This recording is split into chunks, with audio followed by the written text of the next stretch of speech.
Today we're diving deep into the career of a truly extraordinary filmmaker. His name basically became shorthand for sophistication, for wit. Ernst Lubitsch. Yeah, Ernst Lubitsch. And we're going to try and unpack what that famous phrase, the Lubitsch Touch, actually meant. And how it shaped movies, even films being made today. It's a great topic because, well, Lubitsch, born in Berlin, 1892, he wasn't just a director who, made the leap from German silent films to Hollywood sound pictures. No, he was more than that. Much more. He was really a master craftsman, someone who brought this unique philosophy to making films. The sources we looked at, they make it clear that the Lubitsch Touch, it wasn't just a style. It was a whole way of thinking that kind of lifted popular entertainment up towards high art. Okay, so our mission for this deep dive then is, well, not just to list the films he made. We want to understand how he made them. Right, the mechanics, the choices. And why his influence is still, well, so strong. Why filmmakers still talk about him, why audiences, even new generations, still enjoy his work. Yeah. So get ready for hopefully some surprising insights, some delightful discoveries about just how powerful suggestion and intelligence can be in cinema. And his journey, it really kicked off in Weimar, Germany. That period between the wars. Mm-hmm. Incredible artistic ferment then. Exactly. A time of amazing creative freedom, social change. He started as an actor, then kind of apprenticed as a director, and made his first film in 1918. And right away, even in those early comedies. You could see it. A real gift for visual storytelling, for sophisticated humor, not just slapstick. What's amazing, though, is how fast he moved beyond just comedy. He started tackling these really demanding genres, like big historical dramas. Yeah, films like Madame du Barry or Passion, as it was called over here in the States. That was 1919. Huge hit. And it showed he had this knack for making historical figures feel, well, human, relatable, but still keeping that epic scale people wanted. Absolutely. It wasn't just a box office success. It really showed that German cinema could compete on the world stage. And even back then, in the silent era, you were saying you could see hints of the touch. Oh, definitely. The early signs were there. He got that comedy and drama aren't, polar opposites. They work together. Right. He found humor and sophistication in situations, not just pratfalls. And he treated his characters with this kind of worldly understanding. He never talked down to the audience. That respect for the viewer, that was there right from the beginning. That feels like a really key piece.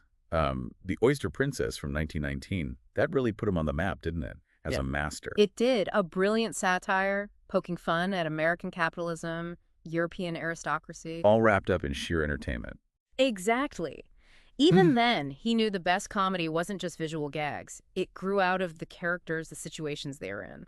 And his German period sort of peaked with The Mountain Cat in 1921. Yeah, that film really captured his approach to romantic comedy. It balanced farce, sure, but with real romantic feeling underneath. It kind of set the blueprint for the sophisticated rom-coms he'd become famous for later in Hollywood. Okay, so then he heads to Hollywood, 1923.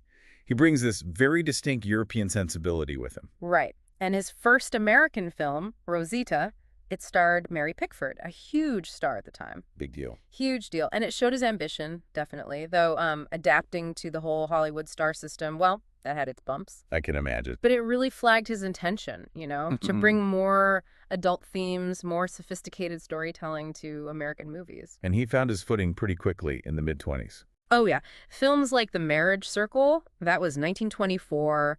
It introduced American audiences to his unique take on marital comedy. He was dealing with adult relationships with this frankness and wit that felt both a bit daring but also really tasteful. He even did Oscar Wilde, Lady Windermere's fan in 25. Showed he could translate that sort of theatrical sophistication onto the screen. But maybe, so this is Paris from 26. That one really showed his mastery of purely visual storytelling. The Charleston sequence. Exactly. The sources really highlight that scene. The camera work is so dynamic. The editing is so rhythmic. The whole thing just dances. It pulls you right into the energy of it. His late silent period was just incredibly productive. It really was. The Student Prince in Old Heidelberg in 27, that balanced operetta romance with real emotional depth beautifully. And then The Patriot in 28, a serious historical drama. That got him his only Oscar nomination for Best Director, right? Which is kind of surprising that it came so late. It is surprising, yeah. Especially given his later work. And then sound arrived. A lot of directors, they struggled with that transition. Big time. But Lubitsch, because he already had this incredible understanding of rhythm and timing, he just embraced it. saw it as another tool in the box. And that move into sound, that really kicked off his most famous period, would you say? Absolutely. His first sound film, The Love Parade, 1929, Maurice Chevalier, Jeanette MacDonald, it basically invented the integrated film musical. How so? Well, he didn't just film people singing on a stage. He wove the songs directly into the story. The music actually advanced the plot, developed the characters. It was revolutionary for the time. And this is where the Lubitsch touch really comes into full blown. Yes, at its heart, it was about, well, eloquent omission, maybe. Trusting you, the audience, your intelligence. Letting you connect the dots. Yeah, exactly. You could understand volumes from just a glance, or a closed door, or a perfectly timed pause. He made what wasn't said often more powerful than what was. He could explore adult themes, tricky subjects, but with elegance, with grace. He kept refining that musical comedy approach with Monte Carlo in 1930. But The Smiling Lieutenant in 31, that really showed complete mastery, didn't it? Yeah. Blending the romance, the comedy, the songs, the social satire. Oh, completely. It influenced musicals for decades. Shows just how ahead of the curve he was. But if we had to pick, the definitive Lubitsch statement. It's gotta be Trouble in Paradise, 1932. Yeah. Widely seen as his masterpiece. One of the greatest romantic comedies ever made, period. And it just feels so incredibly sophisticated and witty. Even now, a story, jewel thieves, romantic triangles. The whole look of it, too. Those elegant Art Deco sets by Hans Dreyer. They weren't just background. No, they were almost characters themselves. They reflected the wit, the elegance of the world he was creating. And it just had everything that made him special, didn't it? That sparkling dialogue, the perfect casting. Herbert Marshall, Miriam Hopkins, Kay Francis. What a trio. That's perfect balance between being kind of cynical, but also deeply romantic. Yeah, that worldly but ultimately romantic feel. You can see why film buffs still pick that movie apart frame by frame. He even pushed the envelope with Design for Living in 33, based on the Noel Coward play. Right, tackling a menage a trois, a three-way relationship. Pretty daring for the time. Very. But Lubitsch handled it with such sophistication, such wit, that he managed to navigate the censors and keep audiences happy. Proved that intelligence could kind of overcome that sort of prudishness. And he kept working, right? The Merry Widow in 34, Angel in 37, showing his range. Definitely versatile. Then as World War II loomed, you start to see the changing world reflected in his films. Like Ninotchka, 1939, with Greta Garbo. Famously billed as Garbo Laughs. Right, but it was way more than just that. Oh, yeah. It was smart political satire and a great romantic comedy. A stern Soviet commissar discovering the pleasures of Paris and capitalism. That famous line, "Don't make an issue of my womanhood." Perfect Lubitsch.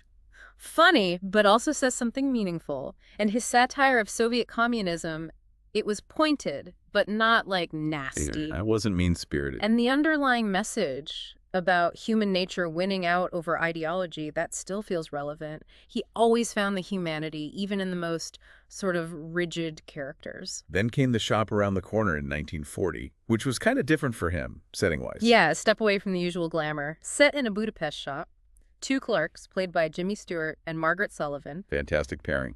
Who can't stand each other in person, but are unknowingly falling in love through anonymous letters. Such warmth in that film. He found that perfect balance, again, romance and comedy, and all the supporting characters feel so real. And the influence of that film is just massive. It inspired the musical She Loves Me. And you've got Mail, obviously. Right. But the original Lubitsch version, it's still arguably the most perfectly crafted. Just a testament to his understanding of human connection. Then, To Be or Not to Be. 1942. That must have been controversial. It was, very much so at the time. A comedy about a Polish theater troupe getting mixed up in anti-Nazi stuff right in the middle of the war. Some people criticized it for making light of the occupation. They did. But time has really shown how brilliant his approach was. It was actually incredibly brave. Using comedy to tackle something so serious, it's now seen as one of the great anti-Nazi films. Jack Benny and Carole Lombard, her last film. Yeah. They brought both the laughs and the pathos. Lubitsch just found that perfect tone for material that could have easily gone so wrong. His later films, like Heaven Can Wait in 43, Clooney Brown in 46, they still had the touch. Oh, absolutely. Still displayed his mastery. Maybe some critics felt they didn't have quite the same sharp edge as his earlier stuff. But Heaven Can Wait, for example, showed he could handle fantasy elements with that same wit and elegance. It was always about the subtle thing, wasn't it? The gesture, the performance nuance, trusting the audience to get it. Okay, so we've walked through the films, seen flashes of this elusive magic. Let's really try to pin down what made the Lubitsch Touch so unique, using all those examples. Lubitsch himself apparently said something like, Ah, yeah, the quote. I let the audience use their imagination. Can I help it if they misconstrue my suggestions? that says so much. It really does. It underlines that the touch was fundamentally about sophistication. Not just the subject matter, but the way it was told. The technique. Exactly. He knew the most powerful stuff often happened off-screen or was implied. A closed door suggesting more than an explicit scene ever could. A meaningful look being more powerful than pages of dialogue. Which is pretty radical for Hollywood then, right? The instinct was often to spell everything out. Totally. Lubitsch proved audiences were smart, they could fill in the gaps, and their imagination was often more potent than anything he could literally show them. And his visual style, always so elegant. Elegant camera moves, perfect compositions, and this almost musical sense of rhythm. Comedy needs timing, right? Right. Like music. And his films were edited with that kind of precision. His work with actors, too, equally sophisticated. Yeah, he didn't want big, broad gestures. He wanted the small things, a raised eyebrow, a pause, a little gesture that maybe even contradicted what the character was saying. Those were the things that reveal character. And the themes he tackled, adultery, deception, moral gray areas. But always with that light touch. He never judged his characters harshly. He understood people are complicated. And he presented that complexity with this kind of urbane charm. And maybe the most crucial thing, as you said earlier, was that deep faith in the audience's intelligence. Absolutely crucial. He never talked down to people, never over-explained the jokes, never insulted your ability to pick up on subtext. That respect, that was maybe the most vital part of the touch. And while we talk about the sophistication, he was also pushing boundaries technically. He was. His use of sound, as we mentioned with the Love Parade, was groundbreaking, integrating songs into the narrative, using music for character development. That seems normal now, but it was revolutionary then. And he didn't work in a vacuum. Those collaborations were key. Hugely important. His work with the cinematographer Victor Milner, for instance, produced some of the most visually stunning films of the 30s that focus on elegant lighting and composition. And Hans Dreyer, the production designer, we mentioned Trouble in Paradise. Right. Together, they basically created the look of sophisticated Hollywood cinema. Those Art Deco sets, the costumes, even the props were perfectly placed to say something. And the writers. People like Samson Raphaelson. And later, Billy Wilder and Charles Brackett, legends. They developed that style of dialogue, witty, sharp, but somehow still feeling natural. And his direction of actors, just legendary. Getting the best out of them, often casting against type. Yeah, showing Garbo could be funny in Ninotchka. Showing Jimmy Stewart's romantic side and Shop Around the Corner. He had a real gift for that. And that influence on other filmmakers, it was immediate, wasn't it? Yeah. And it lasted. Oh, definitely. Billy Wilder, who wrote for him, that sign in his office. How would Lubitsch do it? Says it all. It really does. It became a kind of benchmark for directors aiming for sophistication. And you see it all over Wilder's own films, right? The Apartment, Some Like It Hot. That sophisticated handling of tricky subjects, trusting the audience, balancing comedy and drama. It's pure Lubitsch influence. And not just Wilder. Preston Sturges, another master of sophisticated comedy. You can see the influence in films like The Lady Eve. And even directors working today. Yeah, people like the Coen brothers, Nancy Meyers, Whit Stillman, Cameron Crowe, they've all pointed to Lubitsch as an inspiration. You can spot elements of his touch in their dialogue, their visual style. So today, over 75 years after he died, his influence is still being felt. It really is. His approach to sophisticated comedy, it's still kind of the gold standard. You see echoes in rom-coms from the 90s, the 2000s. Think When Harry Met Sally or Love Actually. That emphasis on witty talk, intelligent handling of relationships. Exactly. And, in our current age of huge CGI spectacles and franchise movies, his focus on character, on story, on wit, it feels more relevant than ever, maybe. Yeah, perhaps. His films prove that audiences do respond to smart storytelling, regardless of the tech. Film schools still use his work constantly. Trouble in Paradise, always cited as one of the greats. Shop Around the Corner, still a touchstone for romantic comedies. For sure. And scholars have really given his work serious attention in recent decades, not just as entertainment, but as, complex art reflecting social values. Like feminist critics praising his female characters. Right. Often so intelligent, independent, complex, rarely just passive victims. And his handling of class has been looked at, too. Yeah, films like Trouble in Paradise show a really subtle understanding of how class impacts relationships. And his comfort with moral ambiguity that's really praised now. His characters aren't black and white, they live in shades of gray, make messy choices. It makes the films feel more real, more interesting. And his dedication right up to the end. Remarkable. His last film, That Lady in Ermine from 1948, he died in 47, so it was unfinished. Otto Preminger completed it. A poignant reminder of what else we might have gotten. It is, but even in that unfinished film, you can see the touch, right? Yeah. That blend of fantasy and reality, the sophisticated romance, the elegant style. He was known for being a perfectionist, apparently, never settling for just good enough, always refining. So why do his films still appeal so strongly? Well, I think partly it's those universal themes handled with such sophistication: love, desire, ambition, compromise. They don't get old. And they offer this glimpse of a maybe more elegant world where wit and nuance were valued. Perhaps. And just the sheer craft involved is still impressive. Every shot, every cut, every performance feels so perfectly judged. But maybe most importantly, it comes back to that faith in human intelligence. That feels kind of rare sometimes in movies today. It does. He believed you, the audience, were smart enough for subtext, sophisticated enough for wit, mature enough for moral ambiguity, and that's a really powerful, lasting legacy. So after going through all this, we land back at that question that film lovers have debated for ages. What exactly was the Lubitsch touch? And the answer is still, it's hard to pin down precisely. It's something you really have to feel to experience by watching the films. Yeah, that's why his films work on so many different levels, isn't it? They're entertainment, sure, but also social commentary, to technical marvels, expressions of this totally unique artistic vision. Mm-hmm.